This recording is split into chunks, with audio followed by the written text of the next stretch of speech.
Gloire à Dieu, Amen. Bonsoir à tous. Je suis heureux d'être avec vous ce soir. Je dis merci aux frères qui nous ont invités à venir dans cette église. Que Dieu vous bénisse pleinement. Je dis bonsoir à tous les copains, tous les serviteurs de Dieu, les anciens, nos amis qui sont là aussi ce soir. Je crois que ça a été voulu de Dieu. Amen. Le moment qu'on va passer. Et dit, j'attirerai tous les hommes à moi. Tout genou fléchira et toute langue glorifiera Dieu. Et puis c'était notre prière. On disait, Seigneur, attire à toi les cœurs, les âmes, les vies. Seigneur, qu'il n'y a pas de dispute aujourd'hui, que personne se dispute, Seigneur. Mets la paix dans les terrains, mets la paix dans les maisons, Seigneur, afin qu'ils viennent écouter ta parole, Seigneur. Et je sais que vous avez un bon programme, on écoute parler de l'église de Marseille, alléluia. Dieu est en train de bénir, Dieu est en train d'agir, alléluia. Mais comme Jimmy a dit, tu te lasseras de viande, tu te lasseras de poisson, tu te lasseras de charcuterie, mais jamais de pain. Du pain, t'en mangeras tous les jours. Et on ne veut pas se lasser des réunions. C'est vrai que des fois, c'est un autre serviteur, mais toujours le même Seigneur. Parfois, c'est un autre programme, mais toujours la même onction. Et ce soir, on est là. On est bénis ensemble. Alléluia. Et puis, je le sais, j'ai confiance en Dieu. Dieu est là, il est présent. Alléluia. Et cette réunion, c'est lui qui la prend en main.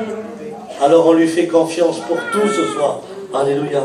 Alors, je suis béni dans mon cœur de pouvoir venir avec John. Je suis avec lui là-bas dans le midi, avec les copains. Et puis, lorsqu'il a invité au John, je me suis greffé à eux. Et donc, ce soir, on est là. Et je crois qu'on va être bénis ensemble. Je sais que parfois, dans la vie, il y a des choses qu'on ne peut plus affronter. Il y a des choses qu'on ne peut plus surmonter. Il y a des choses qu'on ne peut plus contrôler. Et il y a des choses qui nous dépassent. J'en bénis Dieu parce que ces moments-là, c'est un peu l'école de Dieu. Parce qu'il veut nous faire montrer qu'on est fragile, qu'on ne sait pas, et que parfois c'est lui qui doit être au contrôle de tout. Il y a des situations où tu ne dois pas avoir peur, c'est lui qui doit prendre le relais. Il y a des situations où tu n'as pas besoin d'être angoissé, anxieux, c'est lui qui doit venir au contrôle. Alors je sais que Dieu est tellement amour, alléluia, qu'il est capable de nous aider à le faire. Mais parfois, les choses nous fatiguent. Et vous savez, lorsqu'on est fatigué, c'est compliqué. Parce qu'après, on s'épuise. Et quand on est épuisé, c'est compliqué. Lorsqu'on veut, avancer. Et justement, ce soir, j'aimerais vous parler de la fatigue. Qu'est-ce qu'elle peut faire dans une vie? Qu'est-ce qu'elle peut faire dans un foyer? Qu'est-ce qu'elle peut faire dans une église? Qu'est-ce qu'elle peut faire aussi dans le cœur de celui qui ne connaît pas le Seigneur? Alors, sans aller plus loin, j'aimerais lire un verset avec vous dans la parole de Dieu. Et on va lire ensemble dans Marc 6, alléluia, au verset 30. Écoutez ce qu'il est dit. Les apôtres s'étant rassemblés auprès de Jésus, lui raconteront tout ce qu'ils avaient fait et tout ce qu'ils avaient enseigné. Jésus leur dit, venez à l'écart dans un lieu désert et reposez-vous un peu. Écoutez la parole. Reposez-vous un petit peu. Reposez-vous un peu. Car il y avait beaucoup d'allants et de venants et ils n'avaient même pas le temps de manger. Mais retenez ce mot, venez vous reposer un peu. Parole de Jésus. Venez vous reposer un petit peu. J'aimerais qu'on ferme les yeux, alléluia. Et on va prier le Seigneur, amen. On va prier le Seigneur avec vous. Seigneur,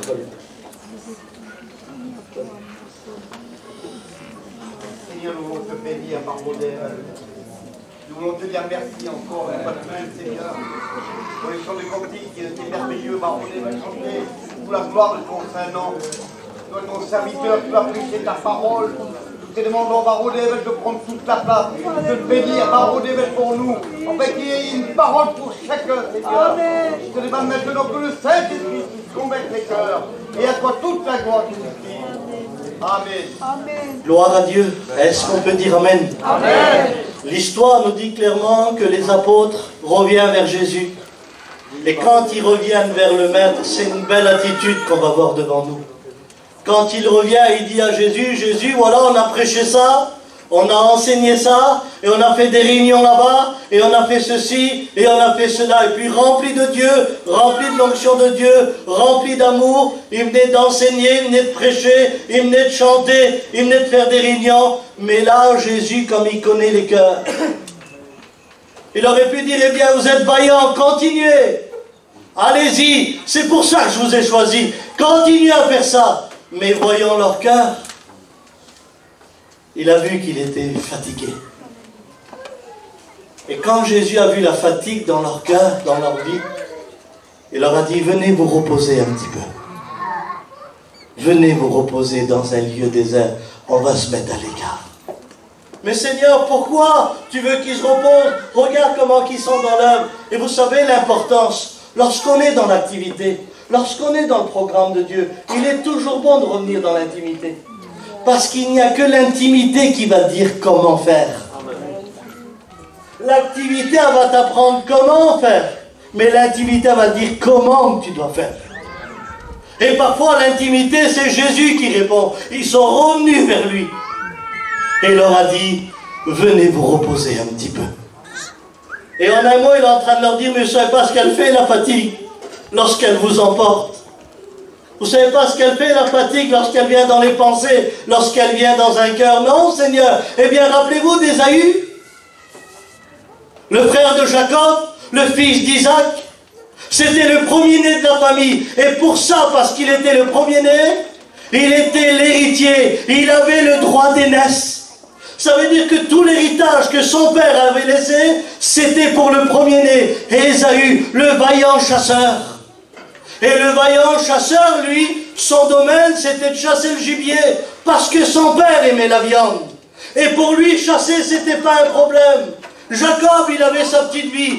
Mais quand Ésaü, il a commencé à chasser le gibier, tous les jours, il en prenait. C'était pas un problème, c'était le co-héritier de son père. Il avait l'héritage en main, il savait ce qu'il allait faire après la mort de son père. Mais il a commencé à donner plus d'intention à sa chasse qu'à son héritage. Il était plus attentionné à ce qu'il allait faire de ce qu'il était. Et tellement qu'il chassait tous les jours, il arrive un jour où il n'a rien pris. Et c'est ce qui va arriver dans nos vies, lorsqu'on va s'attacher à nos vies de tous les jours. Parfois tout ira bien. Parfois ça va marcher sur des roulettes. Parfois dans les foyers on va être béni. Dans les ministères on va être rempli. Dans le travail on va être tranquille. Mais il y aura des jours où il faudra mettre notre énergie et notre intelligence parce que les choses vont changer. Et c'est ce qui s'est passé pour Ésaü. La Bible dit que ce jour-là, il n'a rien pris. Et parce qu'il n'avait rien pris, vous savez ce qui s'est passé? La Bible dit qu'il est revenu des champs fatigué et accablé. Et quand il est revenu des champs fatigué et accablé, parce qu'il avait mis son énergie, il avait mis son savoir-faire, et il est tombé sur Jacob en train de faire un plat de lentilles. Et parce qu'il était fatigué, accablé de fatigue, il a eu faim. Et il a dit à Jacob, Jacob, donne-moi à manger. Et vous savez ce qu'il a fait, Jacob? Parce qu'à ce moment-là, il était rusé et malin. Il voulait l'héritage pour lui. Il a dit, Ésaü, je te donne à manger, mais vends-moi ton droit d'aînesse. Donne-le-moi. Et lui, tellement qu'il était fatigué et accablé, au lieu de dire, mais t'es fou, mon frère. L'héritage, c'est moi qui l'a. On va le partager après la mort de notre père. Et puis, de toute façon, t'es un fou, je vais voir ma mère, elle va nous faire à manger. Mais tellement qu'il était fatigué, il a vu le plat de lentilles comme un gibier. C'est ce qu'elle fait, la fatigue. La fatigue, elle va te donner de la valeur alors que c'est inutile. La fatigue, elle va te faire croire que t'en as besoin alors qu'en vérité, t'en as pas besoin. Il a tellement vu le plat de lentilles, vous savez ce qui m'a choqué à moi? Vous avez déjà vu, vous, un chasseur dans un McDonald's? Ou dans un kebab? Un vrai chasseur, il ne mange pas n'importe quoi. Il aime la bonne viande, mais il est tellement fatigué qu'il donne de la valeur au plat de lentilles. Tellement qu'il est accablé, qu'il voit le plat de lentilles comme un grand plat. Oui, mais là, c'est le droit d'aînesse, c'est son héritage. Jacob demande son héritage contre un plat de lentilles. Et il s'est dit dans son cœur, de toute façon, je vais mourir. Ah oui, la fatigue, quand elle vient te faire croire que c'est ton dernier jour sur terre. Que c'est ton dernier jour de bonheur. La fatigue, quand elle vient, elle va te faire croire que c'est maintenant. Et vous savez ce qu'il va faire, Ésaü? Il va donner son droit d'aînesse contre un plat de lentilles. Puis j'aimerais vous dire quelque chose. Lorsque Jésus a vu la fatigue dans leur cœur, c'est vrai. C'est vrai que parfois on est fatigué spirituellement et fatigué moralement. C'est vrai que des fois on est fatigué dans nos cœurs et dans nos pensées. Et quand on est fatigué, il faut faire attention à deux choses. À nos décisions et à nos réactions. Ne prends jamais de décision fatiguée. Et fais attention quand tu es vraiment fatigué. Et la décision dans la fatigue, il a fait un mauvais choix, Ésaü. Il donne son droit d'aînesse contre un plat de lentilles, parce que ce jour-là, il n'a rien pris. Parce que ce jour-là, les habitudes avaient changé. Et parfois, la fatigue, c'est ce qu'elle fait dans nos cœurs. Parfois, tout va bien dans nos vies. Et parfois, il nous manque des petites choses dans nos foyers. Il nous manque des petites choses dans nos maisons. Il nous manque des petites choses dans nos cœurs. Et parfois, ces petites choses-là, c'est les Jacob qui l'ont dans la main. Et parfois, on oublie qu'on était co-héritiers du Christ. J'aimerais vous dire que notre héritage à nous, il vient du ciel. Il a été payé au prix du sang. Nous sommes co-héritiers avec le Christ. Parfois, il faut faire attention quand on est fatigué. Aujourd'hui, on voit facilement échanger la prière contre la calomnie. Et la paix contre la haine. Parfois, on essaye de changer notre situation contre le confort de ce monde. Si Dieu en a décidé qu'on doit être dans cet état, c'est Dieu qui l'a voulu. Et Dieu change les temps et les circonstances. Et parfois, dans la fatigue, on échange la valeur contre l'inutile. Avant, tu étais quelqu'un, alléluia, qui priait, qui adorait, qui était pour Dieu. Mais à cause de la fatigue, parce que tu avais besoin de choses, tu es tombé aussi sur des Jacob. Et ces Jacob-là t'ont dit, mais c'est rien. Maman, Seigneur, tout le monde le fait. Maman, t'es pas ancien, toi. C'est rien, mon frère. On est moderne maintenant. Le plat de lentilles. Le plat de lentilles. Oui, mais ton plat de lentilles, c'est ton droit d'aînesse qu'il a pris. C'est ton héritage qu'il a saisi. Et parfois, on est capable d'échanger l'essentiel contre l'inutile quand on est fatigué. On est fatigué parce qu'on veut des bonnes situations. On est fatigué parce qu'on voudrait arranger les choses à nos manières. On est fatigué parce qu'on voudrait des choses qui n'ont pas lieu d'avoir maintenant. Il y en a qui se prennent la tête pour des années à venir. On est dans la main de Dieu, pourquoi s'inquiéter? C'est lui qui s'occupe de tout. Mais parfois la fatigue, elle nous emmène à faire des mauvais choix. Puis parfois c'est tellement simple de garder le plat de lentilles. Il y en a qui mettent des arômes dedans. Même du piment. Ils essayent d'emblommer tout ça. Et comme si c'était normal de garder le plat de lentilles. Comme si c'était normal d'avoir échangé notre droit d'aînesse. Comme si c'était normal. Non, c'est pas normal. Il faut garder notre héritage. Même si on est fatigué. Parce que des fois, on s'est fait des faux repos. Des repos à notre manière. Des repos à nos idées. Mais parfois, on a perdu l'essentiel. On a surtout échangé l'essentiel. Que c'est compliqué lorsque tu échanges. Vous savez, je le dis en vérité, il faut donner de la valeur à ce qu'on a. Et il faut garder ce qu'on a. Le monde veut nous prendre. Le monde veut prendre nos vies spirituelles. Le monde veut... Pardon, je vais être libre dans mon cœur. Le monde ne veut pas prendre notre église. Il veut nous prendre ce qu'il y a dans le cœur. Parce que des fois, tu as ça, mais tu n'as plus rien là. C'est ça que le monde veut prendre. Et parfois, il faut être vigilant. Mais Ésaü n'a pas été vigilant. Il s'est laissé rouler par Jacob. Ah, Jacob, combien de Jacob il y a au monde? Combien de petits Jacob qui nous entourent? Combien de petits Jacob avec des plats de lentilles? Combien de petits Jacob qu'en réalité, ce n'est pas nos frères, c'est l'héritage qu'ils veulent. Je veux que tu sois comme moi. Je veux être au-dessus de toi. Je veux t'écraser, je veux t'humilier. C'est ça aujourd'hui le monde. Mais aujourd'hui, nous, malgré fatigués, accablés, nous devons rester sur nos décisions. Fatigués, mais poursuivant toujours. J'aimerais dire quelque chose à l'église ce soir. Tu as le droit de te reposer, mais tu n'as pas le droit d'abandonner.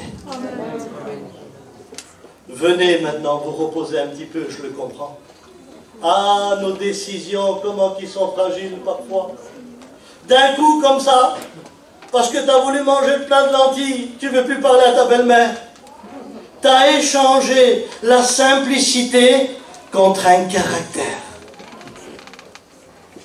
Avant, tu étais quelqu'un qui parlait de Dieu. Lorsque tu parlais, il y avait du sel, il y avait de l'huile, il y avait de l'onction. Quand tu parlais de Dieu, tout le monde était intentionné.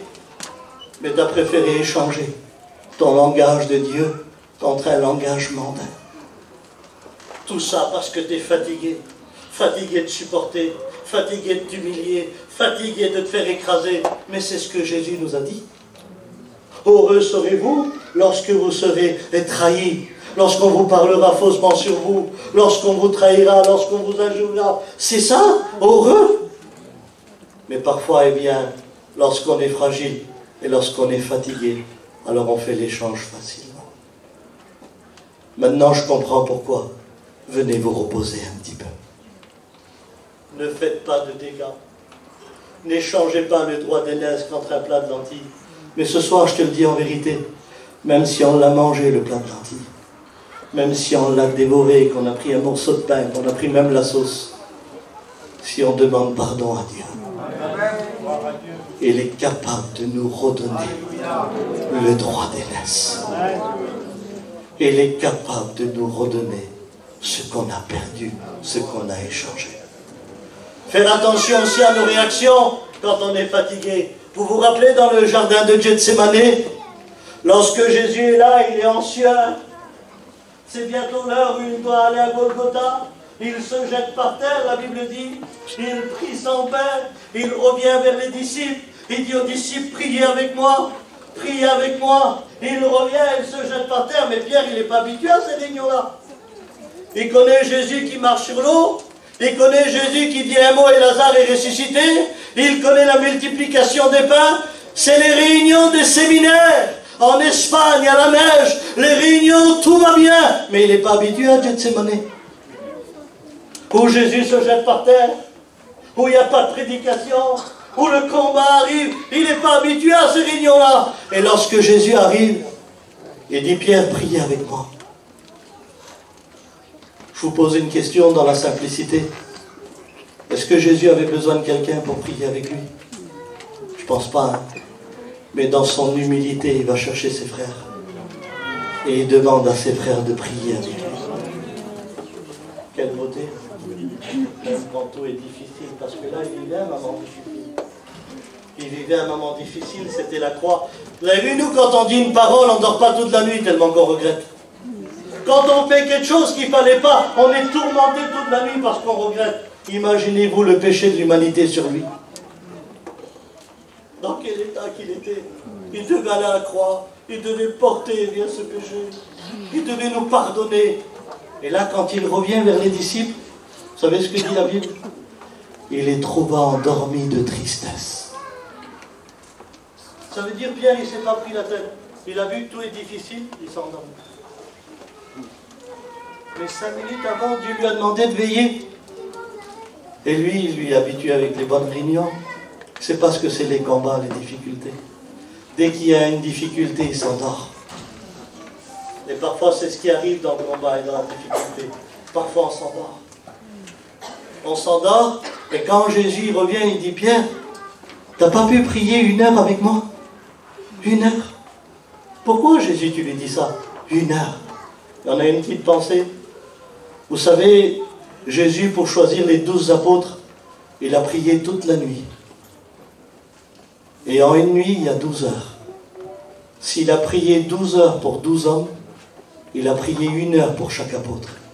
Ça veut dire quand Jésus lui dit, t'as pas pu veiller 1 heure avec moi? Moi j'ai veillé 1 heure pour toi. Moi j'ai prié 1 heure pour toi. Ça veut dire, Pierre, tout ce que je te demande de faire pour moi, c'est parce que je l'ai déjà fait pour toi. Tu aurais dû prier, Pierre. Veiller et prier afin de ne pas tomber en tentation. La chair est faible, mais l'esprit est bien disposé. Pierre, tu aurais dû prier. Il ne fallait pas t'endormir. Pourquoi, Jésus? Parce que dans 10 minutes, tu coupes l'oreille du soldat. Dans 20 minutes, tu me relis. Dans 1 heure, tu ne sais même plus qui je suis. Tu aurais dû veiller. Et là, ils arrivent, les soldats. Et quand ils arrivent, les soldats, pour saisir Jésus, vous savez ce qu'il fait, Pierre? La fatigue.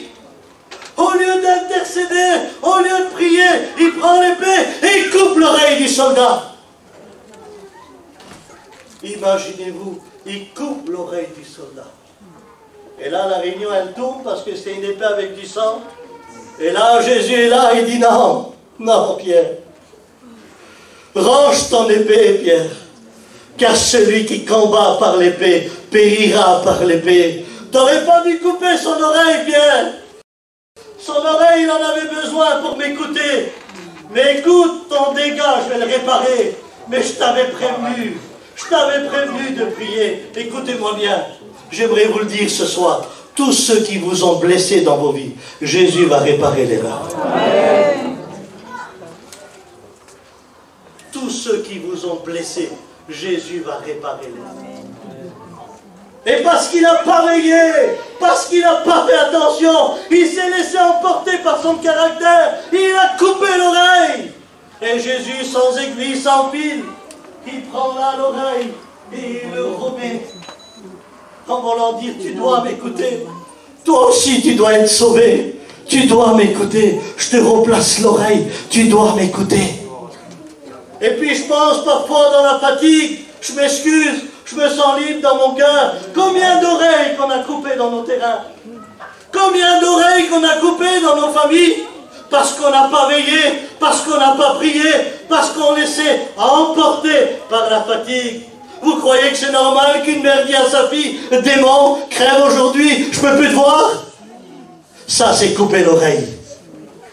Vous croyez que c'est normal de dire à son fils, bois rien, de toute façon tu vas mourir comme ça, malheureux? C'est couper des oreilles. Faites attention lorsque la fatigue, elle nous emporte. On peut faire du grand dégât. Le caractère refait surface à un tel point qu'on est capable de couper des oreilles. Ah oui, mais heureusement que le Seigneur est là pour réparer les erreurs. Heureusement que le Seigneur est là pour réparer les erreurs. Ah, maintenant je comprends. Venez vous reposer un petit peu. Pourquoi tu ne prendras pas l'épée? Venez vous reposer un petit peu. Pourquoi tu ne prendras pas le plat de lentilles? Venez vous reposer un petit peu. Que c'est beau le repos de Dieu. Que c'est réaliste le repos de Dieu. Que c'est compréhensible le repos de Dieu. Quand on se repose, on a même le langage du repos. Vous vous rappelez de Jésus? Dans Jean 4, fatigué du voyage, il s'assoit à un puits, donc il se repose. Une femme samaritaine vient puiser de l'eau. Et quand la femme samaritaine vient puiser de l'eau, il dit à la femme, donne-moi un verre d'eau à boire.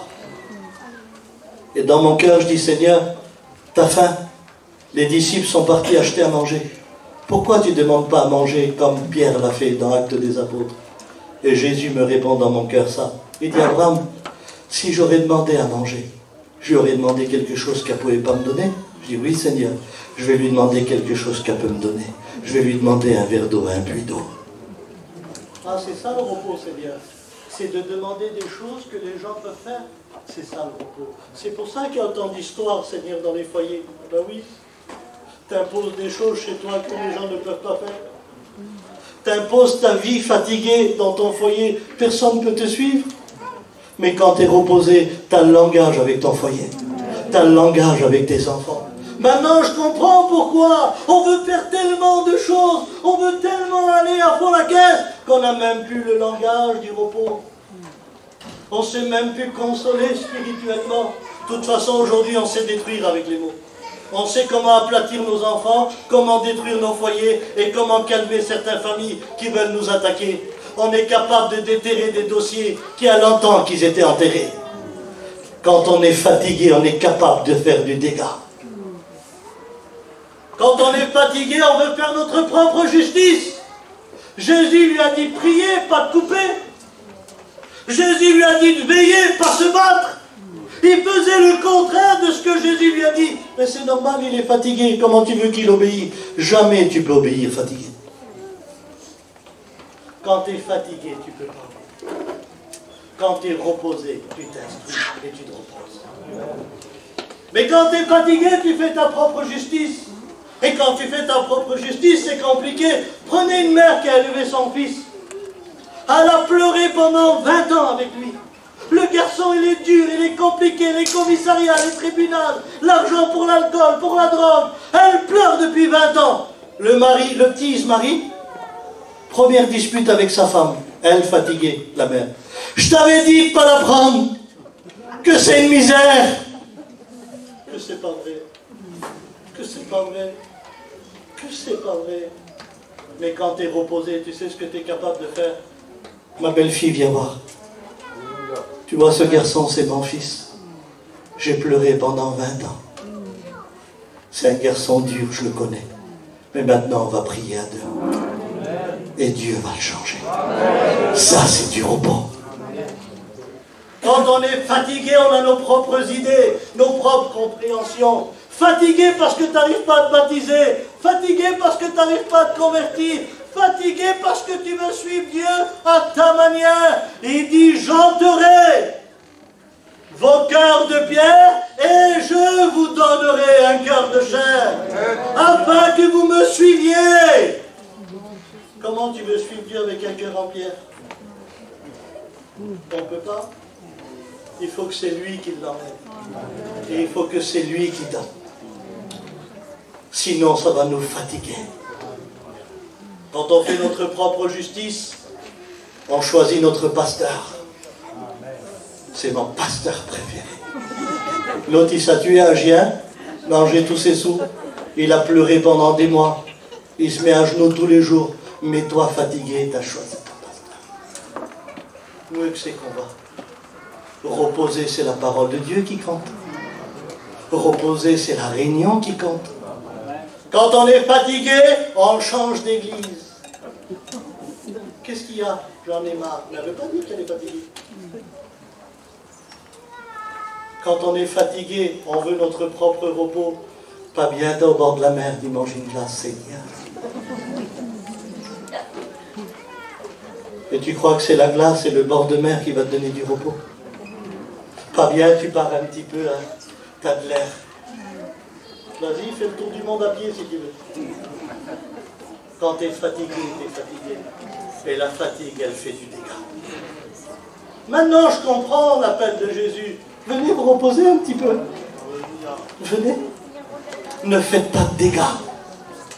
Parfois, la fatigue, elle nous emporte à ne plus supporter notre foyer.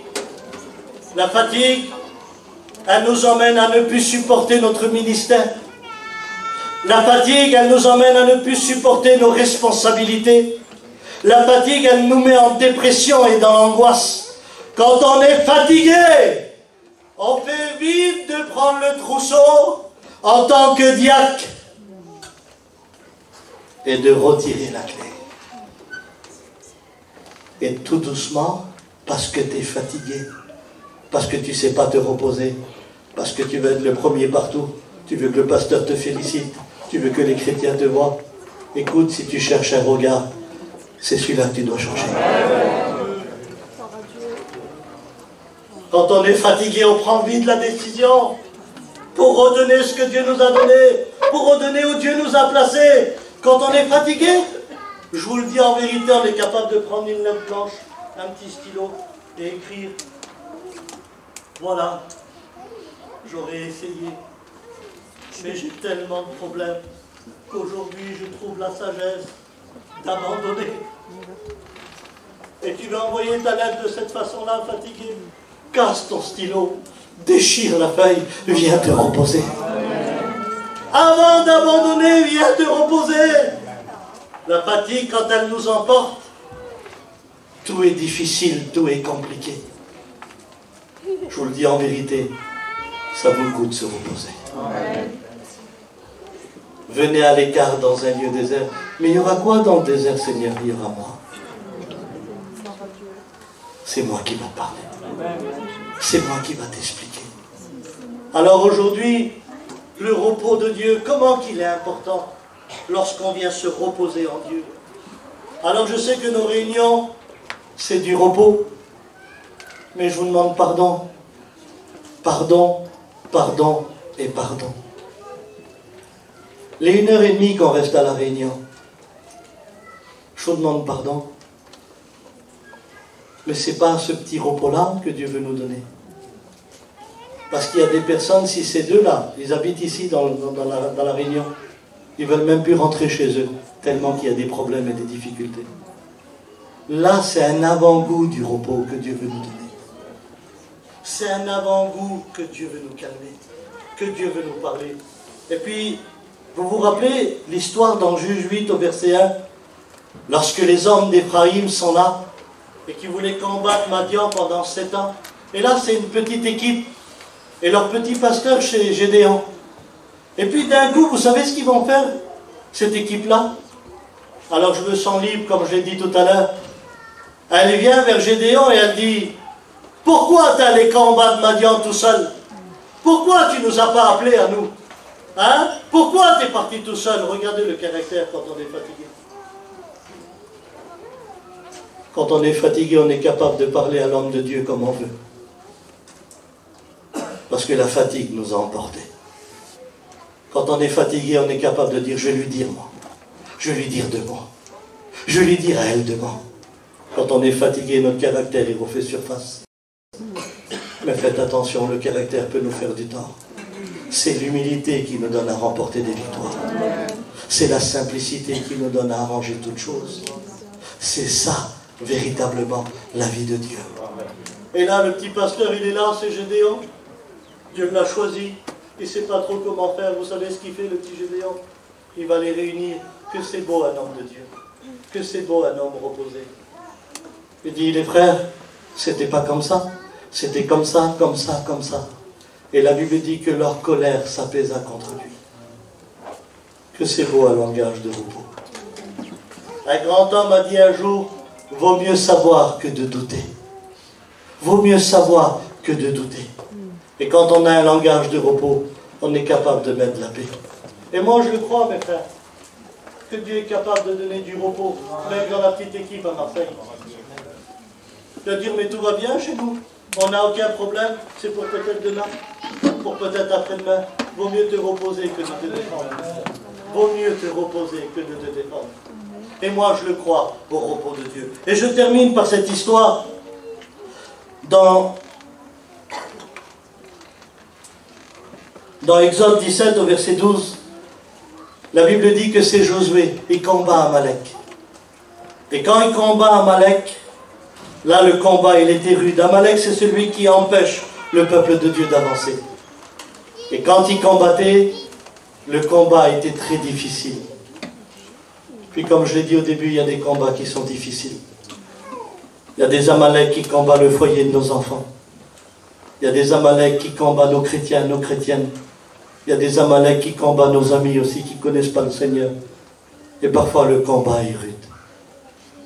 Et quand Moïse va voir ça, il va aller vers Josué. Il dit: Josué, choisis-toi des hommes vaillants. Je vais monter sur la colline et je vais prier l'Éternel. Et quand Moïse va dire ces mots à Josué, il va comprendre, Josué, dans son cœur, que Moïse va vivre un moment avec Dieu. Puis j'aimerais vous dire, je bénis Dieu, que toutes les femmes jeunes, que tous les hommes jeunes, je prie le Seigneur pour les mamans de prière, parce qu'il y en a autour de nous qui comprennent qu'on passe un moment avec Dieu.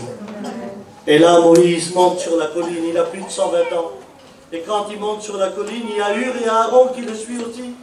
Et quand il arrive sur la petite colline, vous savez ce qu'ils font les 3 petits vieillards?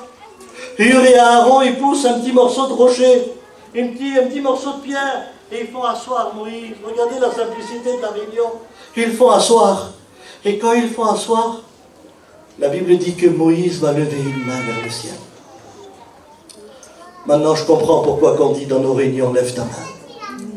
Et quand il lève une main, la Bible dit que Josué remportait la victoire. Et quand sa main s'abaissait, Josué perdait le combat. Je vous le dis ce soir de tout mon cœur. Femme de Dieu, homme de Dieu, femme de prière, homme de prière, ne baisse jamais les bras. Parce que tu perdras. Mais lève toujours tes mains vers Dieu. Tu vas remporter la victoire. Et quand Hur et Aaron, ils ont vu ça, vous savez ce qu'ils ont fait? Ils n'ont pas compliqué. Un, il s'est mis à droite et l'autre à gauche. Et ils ont commencé à lever les deux mains de Moïse. Et quand ils ont levé les deux mains de Moïse, Josué remportait la victoire. Il remportait la victoire et Amalek perdait. Et moi, ça me rappelle la réunion de ce soir. On vous a placé des chaises qui est ce petit morceau de pierre. Et ce soir, il y a Hur et Aaron au milieu de nous. La parole et le Saint-Esprit. Ils vont t'aider à lever tes mains, alléluia, pour remporter la victoire dans le combat qui est rude. On t'a poussé un morceau de pierre. On t'a poussé une petite chaise. Tu vas t'asseoir sur la petite colline et tu vas remporter les victoires. Tu vas remporter la victoire contre Amalek. C'est ça le repos de Dieu. C'est de combattre selon Dieu. C'est de faire la justice de Dieu. C'est d'aller comme Dieu le veut. C'est ça aussi se reposer. C'est de remporter des victoires dans le repos. Et dernièrement, je passais des problèmes, des difficultés, à n'en pleurer. Et pendant que je pleurais, j'avais plus de mots, j'avais que mes larmes. Et il y a un verset qui revenait dans mon cœur. Et ça me disait, même si l'ennemi vient comme un fleuve, l'Esprit de l'Éternel le met en fuite. Et ça m'encourageait, et puis ça me bénissait dans mon cœur, ça me bénissait. Et puis un soir, il y a eu une réunion là-bas chez nous. Et quand on est rentré dans la maison, j'arrive là-bas, il y a tous les chrétiens, il y a des rétrogrades, et c'était un petit moment de prière. Et quand j'arrive dans la réunion, tout le monde prie. Et ils ont mis le petit cantique, quand je lève mes mains, je commence à sentir le feu. Et à ce moment-là, tout le monde a levé une main. Et dans mon cœur, je disais, Seigneur, tu sais que je suis fatigué. Tu sais que j'en peux plus, le combat est compliqué. Mais je suis ton serviteur, je lève ma main, Seigneur. Et quand je lève ma main, je sens la présence de Dieu. Et là, tout le monde lève deux mains. Et tout le monde est béni dans la réunion, ils ont les deux mains vers le ciel, c'était trop beau. Et dans mon cœur, je dis, Seigneur, j'y arrive pas à lever ma deuxième main. C'est compliqué pour moi, Seigneur, pardon. Et puis là, pendant que je suis comme ça, alors je ne suis pas un fou. Je suis un frère comme vous. Je vois ma main se lever comme ça, mais je ne l'ai pas voulu, moi. Et quand je vois ma main se lever, je dis à un garçon, regarde ma main. Je dis, qu'est-ce qui se passe, je deviens fou. Et je vois ma main se lever comme ça. Je dis, Seigneur, soit je suis trop fatigué, ou c'est réellement toi. Je vais voir si c'est toi, Seigneur. Je vais abaisser mes deux mains. Et quand je fais ça, celle-là, elle reste, je ne peux plus la bouger. Elle était en train d'être tenue par Dieu. Parce que ce jour-là, j'étais sur la colline. Et il est venu lever ma main. Et dans le repos, j'avais remporté la victoire. Et ce soir, il est important pour nous de venir au repos de Dieu. D'ailleurs, il a dit, venez à moi, vous tous qui êtes fatigués et chargés, parce que je vais vous donner du repos. Je m'excuse, t'es pas venu au repos, t'es parti à la pharmacie, tu t'as pris des antidépresseurs. Et tu te reposes avec des cachets. Pardon, tu t'as ouvert 10 sites internet, tu te reposes dans le travail. T'as là le plaisir quand tu prends un chantier, mais t'es fatigué, tu ne renonces pas. C'est compliqué dans ton cœur. Tout est difficile. Tu te reposes avec les choses du monde. Il n'y a pas de repos. C'est pour ça que tu vois dégâts sur dégâts, divorce sur divorce, complication avec complication. Tu te rends compte que tes belles-filles ne te parlent pas? Mais où aller la vie de famille? Et parce que tu n'y parles pas, tu t'y attentes. Mais tout ça parce que tu es fatigué. Repose-toi. Gagne le foyer de tes enfants. Gagne le foyer de ton garçon. Gagne le foyer de ta fille. Je vous le dis en vérité, il est important de se reposer. Et quand on se repose, vous avez vu un petit bébé dans les bras de son père? Après une journée de fatigue totale, il est tombé, il s'est blessé, Et il a pleuré, et il a crié, et il s'est battu, il est tombé. Une fois dans les bras de son père, il s'endort en sécurité. C'est même pas la peine. C'est ça le repos de Dieu. C'est après des moments durs et difficiles, venir se reposer. Vous savez ce que c'est se reposer? C'est de déposer les pieds. Se reposer, c'est de laisser le plat tranquille. Se reposer, c'est d'obéir. Se reposer, c'est d'accepter. Se reposer, c'est demander pardon. Se reposer, c'est de l'accepter dans son cœur. Tu es peut-être venu ici avec tes décisions. Tu es venu ici avec tes compréhensions. Parce que tu es fatigué. Et la fatigue, elle t'a donné des pensées qui vont te détruire. Mais ce soir, viens au repos de Dieu. On peut se reposer, mais on n'a pas le droit. Quand on est fatigué, pardon, je ne dirai pas beaucoup, on a donné nos responsabilités où Dieu nous a placés. Quand on est fatigué, on voit tout le monde dur et difficile. Et on croit que Dieu ne les changera pas. Quand on est fatigué, on fuit nos responsabilités. Quand on est fatigué, on veut s'isoler. Se reposer, c'est de faire confiance à Dieu. Se reposer, c'est d'accepter ce que Dieu veut de nous. Maintenant, je le comprends. Venez vous reposer. Je vous pose la question dans la simplicité. Je sais qu'il fait chaud. Je sais que c'est lourd. Mais la présence de Dieu va tout changer. Dans la simplicité ce soir, mais vraiment dans la simplicité. Qui voudrait venir à ce repos? Moi, je voudrais venir ce soir. Lève ta main avec moi. Et crois à ce repos. Crois-le maintenant. Crois-le maintenant. Crois-le maintenant. Viens te reposer. J'aimerais que ceux qui ont levé la main se mettent debout maintenant. Et on va prier le Seigneur. On va prier le Seigneur.